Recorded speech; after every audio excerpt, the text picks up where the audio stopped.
Good morning. Today's adventure is brought to you yet again by the fantastic Live Free or Die state of New Hampshire. I realize a good portion of the videos I upload on this humble little YouTube channel come from this state, but come on guys, have you been here? This place is pretty special.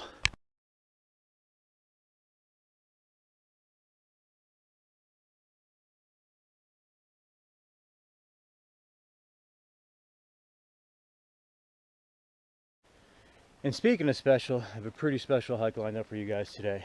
So once again, I find myself in the White Mountains in New Hampshire in the Presidential Range. If you watch my other videos, you know that last time that I was here, I hiked the highest mountain in this range and arguably the steepest and most dangerous trail in the White Mountains, and that is Huntington Ravine up to the peak of Mount Washington.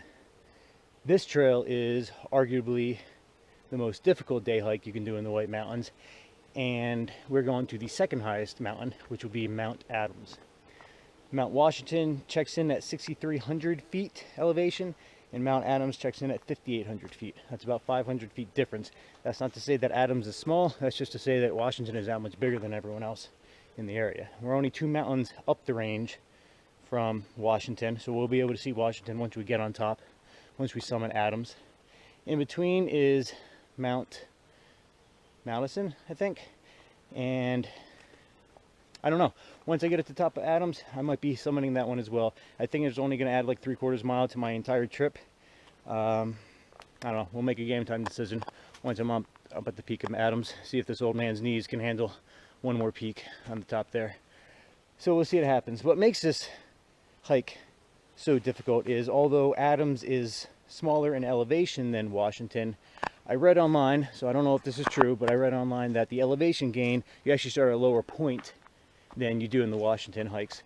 So the elevation gain, you actually get more elevation, so it's more of a climb. And plus, once we get to the beginning of the approach to the peak of Mount Adams, we're going to get to a pretty gnarly boulder field, and that trail is going to be called the Subway. And I think the vast majority of the fun that we're going to have today, the obstacles, are going to be in that area. So that's what I'm really looking forward to. It's early. It's about, I started at 5:30 this morning. It's still a little bit cold. It should be a lot brighter than it is, but I'm under the cover of a whole bunch of trees right now. So once we get a little bit more elevation, I'm sure it'll brighten up quite a bit. But yeah, it's still early in the morning. We're making some good time so far. I had to actually stop because it's been nothing but uphill the entire way, and I don't want to be huffing and puffing while I'm giving my little dissertation to this video. So I will cut off now, and I'll check back in you guys when we get something cool to talk about or some cool obstacles. I'm not even a mile into my hike, and that's probably the 4th trail intersection that I came across. This is probably the most unprepared I've ever been for a hike like this. I kind of pride myself on my preparation before I do these hikes. I know every which way that I plan on going, and I even have plan B's and all that, but doing the research for this one, looking at the trail maps for Mount Adams, it's just a hodgepodge crisscross mess of trails. Excuse me. There's no reason to have this many trails up of a mountain. I don't know, maybe I'm just getting to be a crotchety old man, but look at a trail map. There's probably 20-25 trails just on this mountain alone. So the crisscross pattern of trails gets a little dizzying. I have somewhat of an idea, and I'm sure I'll be just fine between my All Trails app and the map that I have, but still, it's a little aggravating. Hey, look at that, more signs. Too many crossroads on this mountain. Way too many trails here. Speaking of signs, on the way up to the trailhead here, across a whole bunch of moose crossing signs. It'd be pretty cool to see a moose out here. I've seen 3 moose in my life, and 2 happen to happen up here in New Hampshire, so we might get lucky.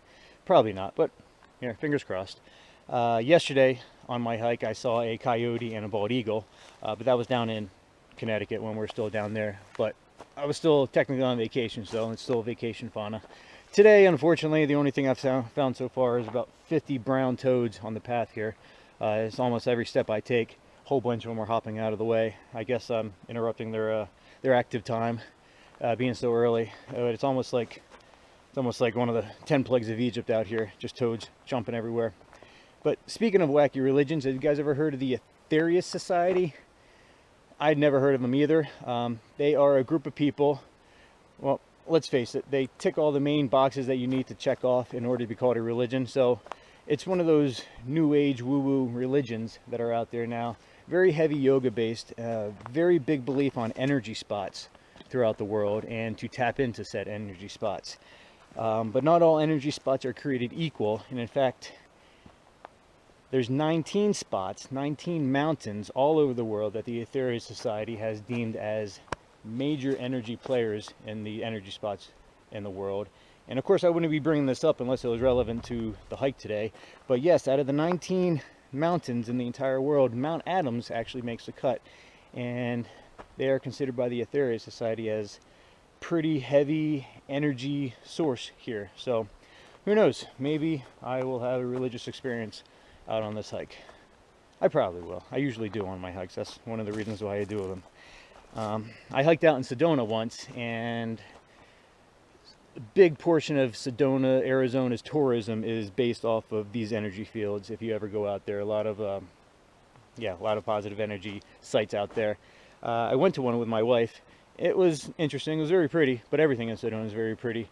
I remember that it overlooked the guy's house, the guy who invented LASIK surgery, and the house was pretty wacky, straight out of a Frank Lloyd Wright architect book. That's really my only takeaway from that energy spot. Down in Connecticut, where I live, there is a hike. It's probably in the top 5 of my favorite hikes in Connecticut. I've hiked it scores of times, but the Native Americans from that area also claim it to be a pretty high energy area, and that is Sleeping Giant State Park. So I'll have to pay closer attention next time I'm there, maybe pick up on that energy, or probably not. That's what I'm thinking. Kind of a skeptic in those regards. But hey, let's keep on going forward. We are making our way to the King Ravine Trail, which is a big old ravine that cuts into Adams, and that's where we're going to start seeing the fun stuff. We got some little waterfall action going on right there. It's a little loud, so I'll try to speak a little louder so you guys can hear. So like I said before, we are in the White Mountains, hiking the Presidential Range, going up to the summit of Mount Adams. And I'm sure as soon as I said that, everyone watching asked themselves, well, Sergeant Zoe, there's been multiple presidents named Adams. Which one is this named after? Well, I'm glad you asked, because it's actually a pretty interesting answer. And the answer is John Adams. It gets a little bit more interesting than that. So this isn't your typical triangle-shaped mountain where there's just one peak. You have a couple peaks here. You have actually 5 peaks. Hold on, let's check this out real quick.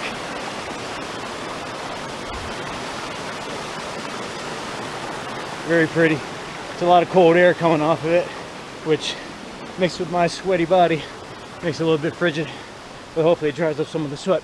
Anyway, as I was saying, there's 5 peaks on Mount Adams here.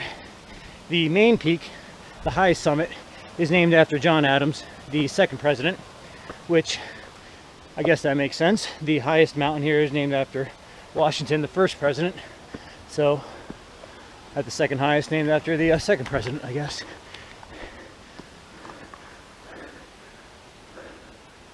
Neat. The other peaks, the smaller peaks on Mount Adams, we got 4 others. One is called Adams 5 because there's 5 peaks on Adams. Pretty stupid name if you ask me. Another one is called John Quincy Adams, which is the other president that was named Adams. Another one was named after Sam Adams. He was a revolutionary guy. He also has a very big brewery named after him. So if you get through life and you get a mountain and a brewery named after you, you must be doing something right. And the final one is named after Abigail Adams, which was John Adams' wife. I found that to be interesting. I've hiked a lot of mountains in my time, and that might be the first one that I've heard named after a woman. You guys know of any other mountains named after women? Not that I care too much, but definitely seems like the majority of them are named after men. So should we start campaigning to get more women mountains? I don't know. Thinking about this really sent me down a rabbit hole about the whole naming convention of mountains to begin with. Because really, are you naming a mountain or are you renaming a mountain? Because more than likely, some native people that lived there well before you did already had a name for that mountain. I tried to look up what Mount Adams' original name was, and I could not find it. But case in point, I grew up in the 80s and 90s. This was the pre-internet age, and when I was in school they taught us geography. I don't know if they still do that or that's part of some social studies or something, but when we were learning geography, it was pretty much memorize all these facts and then regurgitate them for the test, and then you can move on to the next subject. And I always remembered the question, what is the highest point in the United States? The answer to that is Mount McKinley up in Alaska. So that's kind of cool. McKinley is another president, and he has the highest point in the whole nation named after him. And I got to think to myself, well, why? Why does McKinley get that honor? Do you know anything about President McKinley? I certainly don't. The only thing I know about him is he's part of a very exclusive club of presidents that no one wants to be a part of, is that he was assassinated. So those are the two things that I know about. He has a mountain named after him, and then he was assassinated. But somehow he gets the honor of being the highest mountain named after him in the country.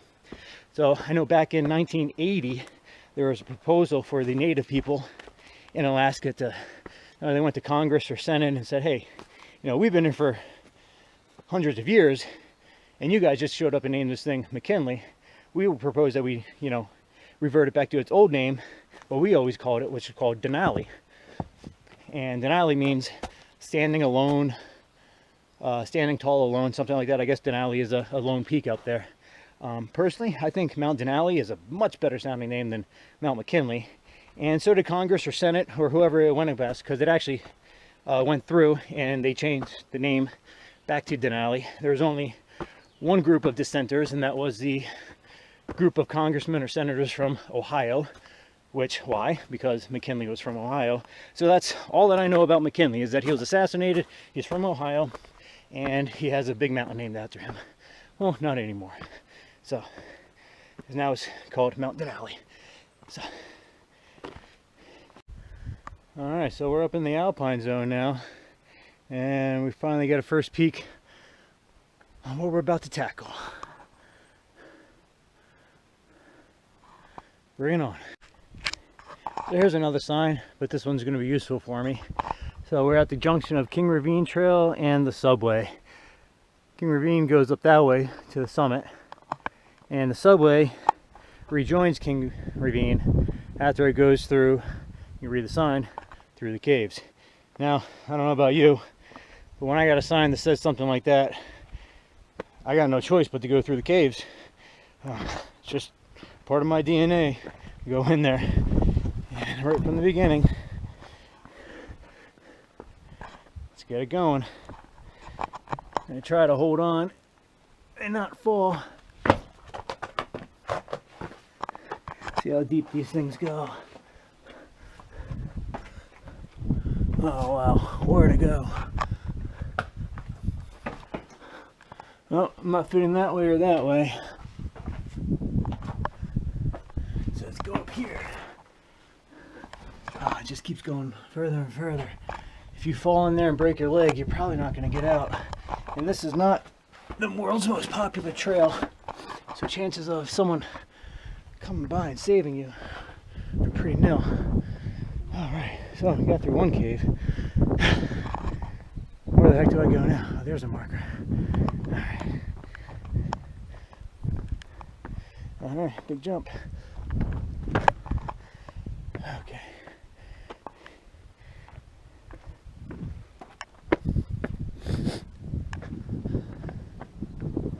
There's a marker.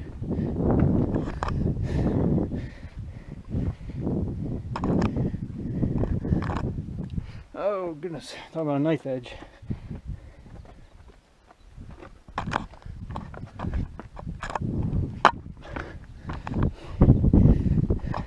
I'm being overly dramatic. It's not as bad as it is, but holding on to the GoPro definitely adds a challenge. I could put it down, but then what would you guys be able to see? Alright, so the hardest part here is finding the markers. See one through the trees there. So let's cut through a little bit of bushwhacking here. It's not too bad. I had to do that earlier today when I first started, and the morning dew was still out there, so I started my hike today with very wet legs, so that wasn't ideal. But now these aren't wet, they're just very scratchy. Well, I guess bloody legs are better than wet legs. Probably not. Probably not. Oh, goodness, all these places to climb.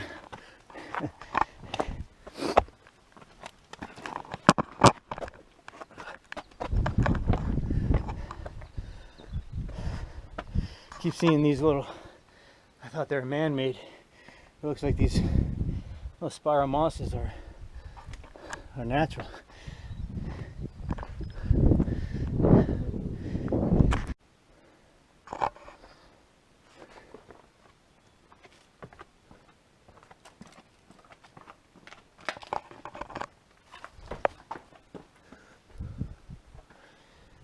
Okay.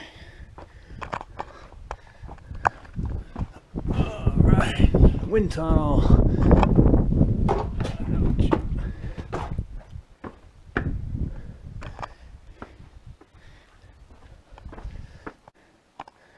Okay, so the conclusion I've come to is that this trail is not for the chubby person in your life.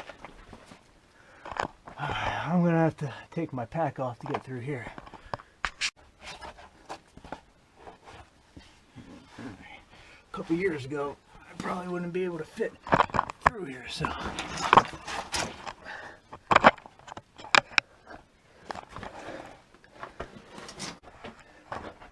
Okay. Fun stuff. All right. Nowhere. Oh, probably through there.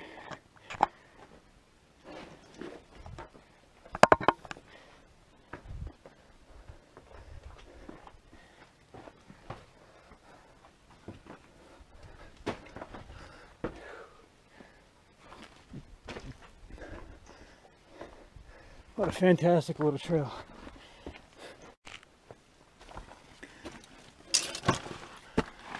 Through the caves, they say.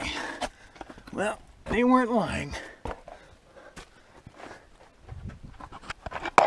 Let's not leave this behind. I messed up that video. I dropped my water bottle, so I had to go back and get it. So I stopped the video, but there's the ending, and it looks like this is the end of the subway. So not very long, but wow, that was super fun. I could do that all day. Let's hope and pray there's a little bit more fun to do on this trail. All right, there's, yeah, back to the subway and back to the King Ravine Trail, to the Madison Hut, and to the top of Mount Adams. So let's get it going.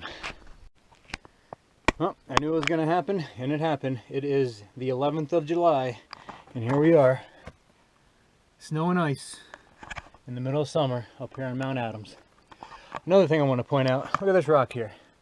I always wonder about rocks that you find like this on a trail. Did someone make this? Or is this just naturally perfectly positioned for a little ramp up onto the trail here? Now, when I was in the Marines doing camouflage class and all that, they taught us that there are no straight lines in nature. When you look at that side, it's pretty straight. It definitely looks cut. But if it was cut, who the heck was going to drag something like this all the way this deep in the woods just for this ramp? So I'm guessing natural. It's pretty cool looking for a natural rock though. All right, some more signs. This hopefully is going to be our last junction that we're going to be taking a little offshoot for. So we're still going to be on the King Ravine Trail, but we're going to hit up the Ice Cave Loop, which will rejoin the King Ravine Trail. Because again, when you see a sign that says Ice Caves this way, I don't know about you, but I'm forced to, I'm compelled to go in that direction. So let's go check out these ice caves.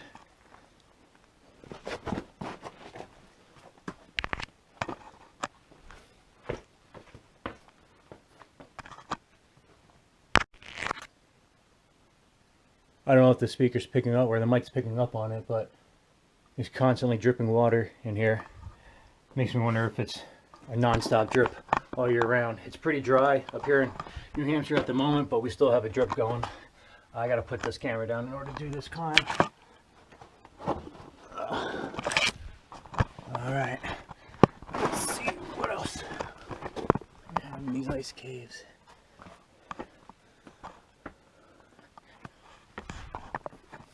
It is very cold though. I'm sure all the sweat that I've done since I started is compounding it, but the air, these caves, very, very cold, kind of stagnant cold, so you get a little moisture in the air too.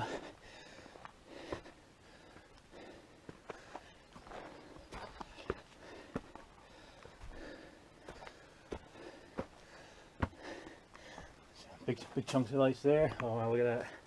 A whole bunch of ice. Alright, let's keep pushing forward.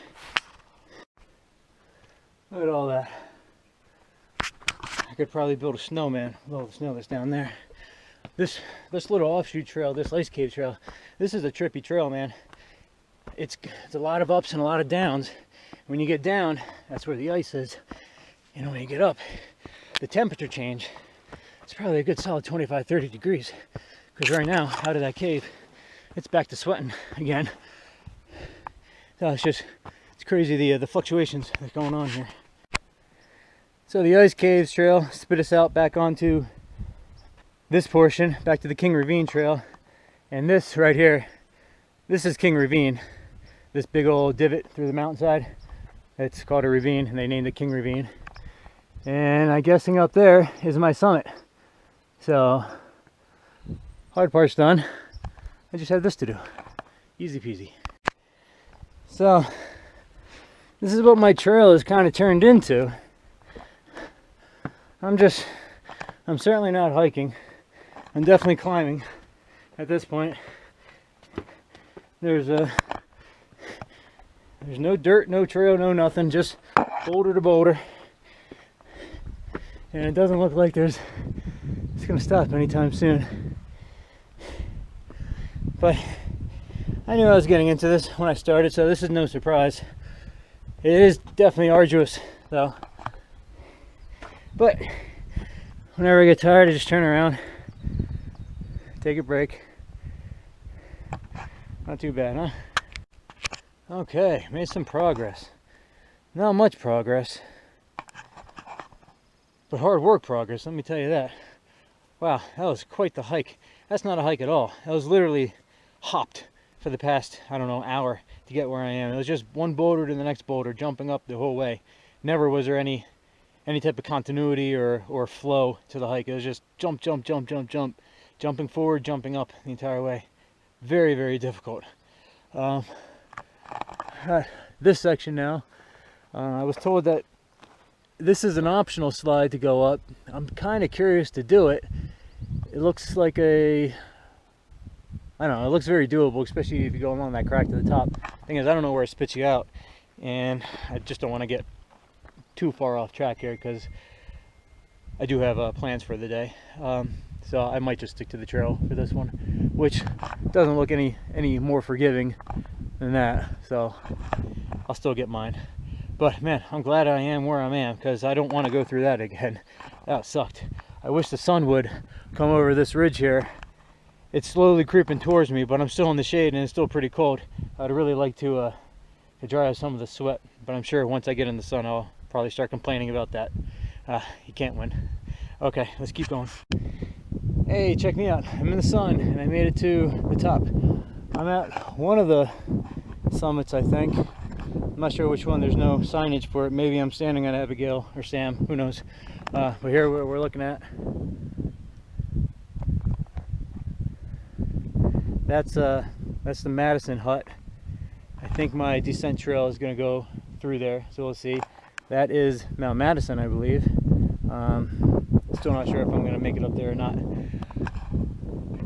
I want to say that's Adams. I'm not sure. It's either that one or the one over there in the distance.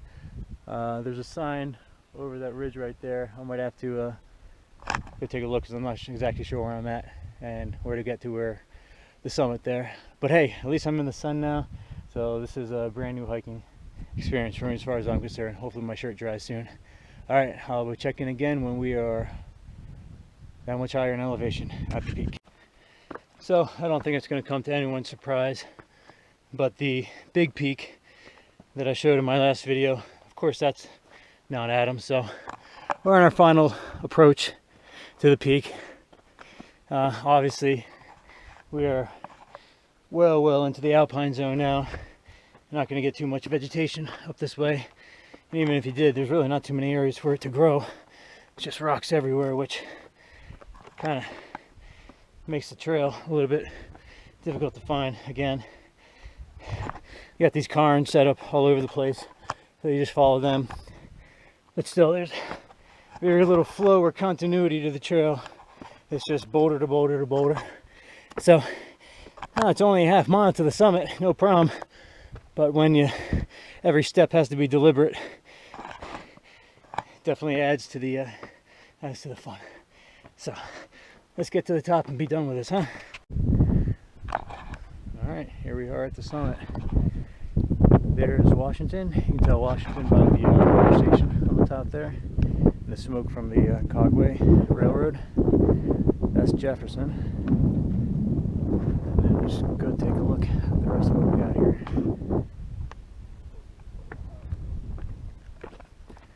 There's Madison on the peak. So a lot of hard work to get here, definitely worth it. Super cool, super beautiful.